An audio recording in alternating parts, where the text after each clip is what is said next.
Good evening, Blues. Welcome back to another episode of the Andy's Man Club Mersey Blue podcast. So, with me tonight, as we dissect the Wolves' madness of last night, is our friend from Michigan, Marco. How are you, my mate? I'm doing all right. I could be doing a little bit better after watching that match. But here we are to break it all down. It's always a good day to be on the pod. Yeah, man, 100%. We lose Carl for the next couple of pods. He's had an unfortunate fall, so I know you're listening, fella. Mark and I, as well as all the listeners, send you Godspeed to a healthy recovery, my friend. Before we start, I just want to give our usual shout out to In the Blue Corner over on YouTube, our friend Chris Darracott. And fingers crossed, he's going to be joining us on Monday evening for the Sunderland FA Cup podcast episode. So we know you're listening, Chris. Big shout out for all us here at MBP. Okay, let's get into it. So, Everton versus Wolves at the Dixie last night.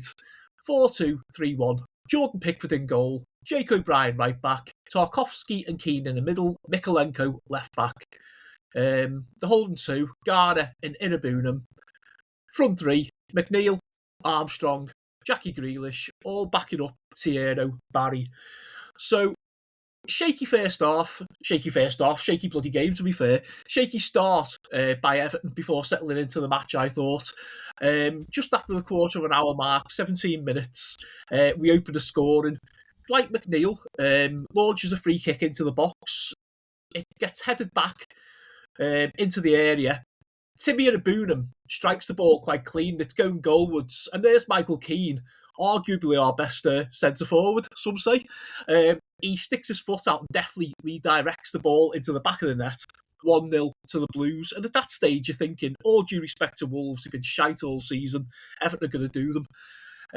22 minutes, chance for Mikolenko. Ball comes to him on the edge of the area. He shoots low and wide at the right-hand post. He should really have done better. Half an hour mark, Jimmy Garner plays a free kick over. There's Keno, who gets his head on it, only to see the ball hit the post. Inches away from a 2-0 lead. Just before half-time, 35 minutes, Jimmy Garner makes a run into the box. His man goes with him. Garner spins off him, and he gets a nice little shot away, only to see the ball saved by the keeper. I haven't got much more to add. Whistle blows for half-time in a half that really should have seen Everton out of sight. Half-time, Everton 1, Wolves 0. Marco, give me your thoughts. Yeah, by my estimation, it should have been 3-0 at that point. You know, Keno got a good head on it, and it hit the post. Not much you can do on that one. He had the right idea.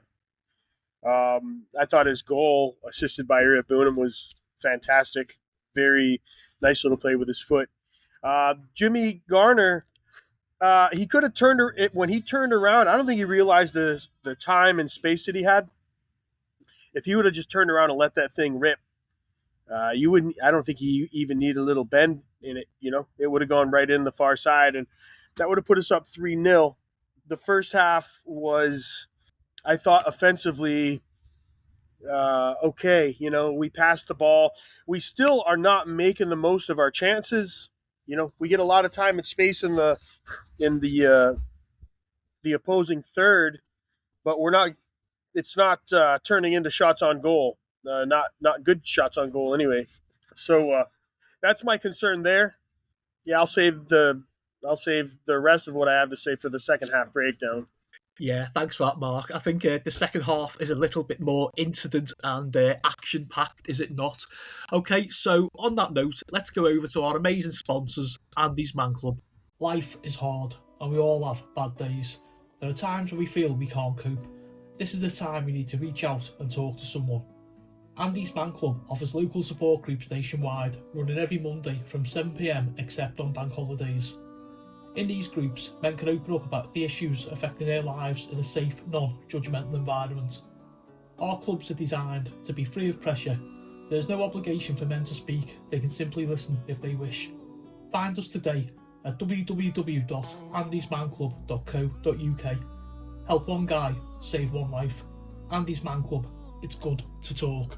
Welcome back, Blues. That was our sponsors, the amazing Andy's Man Club. Remember, lads, it's good to talk. Please don't hold anything in. Okay, so the second half, like the first half, Wolves started stronger, but Everton got back into it. Just after the hour mark, there was a warning sign for Wolves. I think it was Gomez. He danced through the Everton defence and he hit a shot that was easily saved by Pickford. But that was really like a little marker, a little bit of an early warning. Sure enough, a few minutes later, 69 minutes, Wolves get the equaliser. Strand Larson, he plays a through ball from the midfield to Mane. He runs on and he just unleashes a low shot into the bottom corner. Beats Pickford 1-1. And then let's just like really get into it. 80 minutes, an absolutely fucking ridiculous decision. Sees Michael Keane shown a red card. It was an absolute joke. It was like it was a nothing ball. Mark and I were talking about it off air before the show, and basically the keeper takes a goal kick.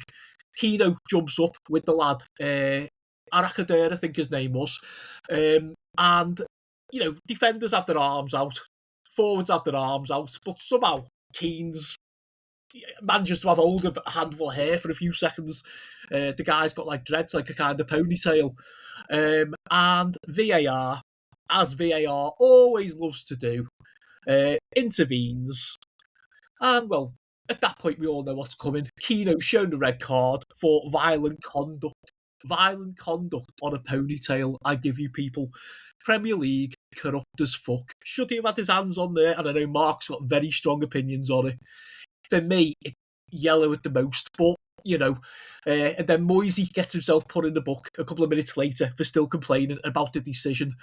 A couple of late subs for the Blues. Patterson comes on for Armstrong, Beto for Barry on 87 minutes. 90 minutes, Marco's boy, the magician Merlin Roll, comes on for McNeil. And then this one's just like, by the letter of the law, it's a red card because it's a second bookable offence. Everton with a free kick. Jackie G goes over. He gets up and he kind of sarcastically applauds the referee. I understand his frustration, but I'd have expected more from a seasoned pro. He's on a yellow card. It's the last minute of the game. We've got a couple of influential players injured. We've got a couple of influential players away at AFCON. We're short on numbers. And to get yourself a second yellow, I defend Jackie every week on the podcast. Everyone knows how much I love him. But he should really have known better. It was just an absolutely stupid fucking decision. So we're down to 9 men. And it could have got worse. A couple of minutes into injury time. A big save from Jordan Pickford denies Bueno a winner. He got a stunning little strike off from the edge of the area. Geordie was up to it. Palmed it away. Full time. Everton won. Wolves won. Marco, just try and dissect that ridiculous second half for me, mate, please. Yeah. We got warning signs that Mane was on the hunt and knocking at the door. I mean, he showed who he was in the first half. And I got to say that pass by Strand Larson, is that his name? Yeah. Yeah, that pass to Mane was a fantastic pass. And, he caught us with one, and I thought when you watch the replay, you could see Tarkowski trying to chase him down sort of half-assly. I didn't think James played a great game, to be honest with you.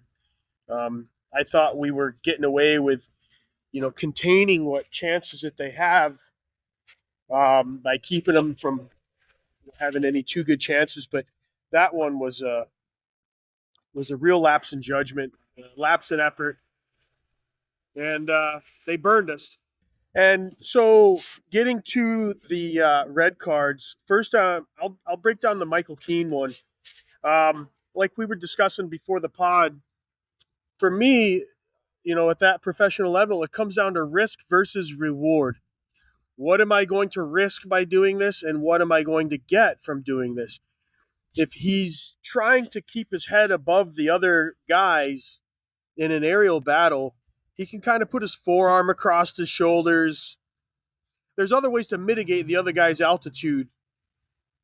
I don't think yanking somebody by the ponytail, even though it was superficial, you know what I mean? He didn't come away with a handful of hair. The guy's not bleeding. His neck wasn't hurt.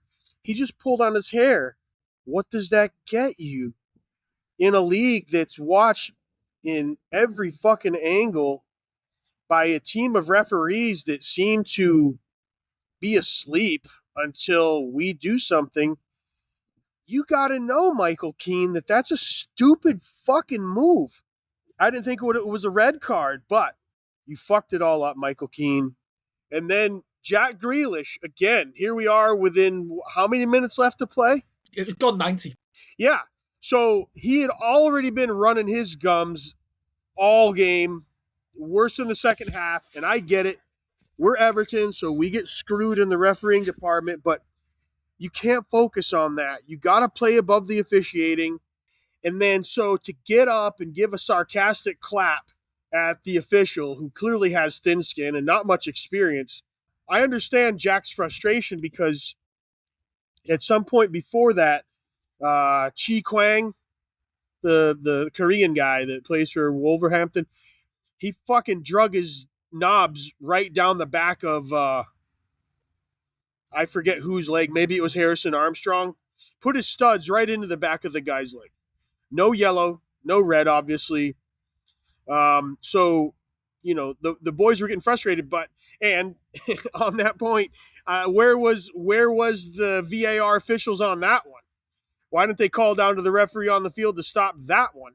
You know, because that one could actually cause an injury, a hair pull and a sarcastic clap. Get the fuck out of here. A quite bizarre game, really. It should have been out of sight at half time. A couple of just stupid decisions all round. Put us down to 9 men, which is going to give us more serious implications, obviously, going forward with suspensions. I'm hoping Everton have a pair and or are even cheeky enough to appeal that red card for the hair pull and try and get rescinded to a yellow. But do you know what?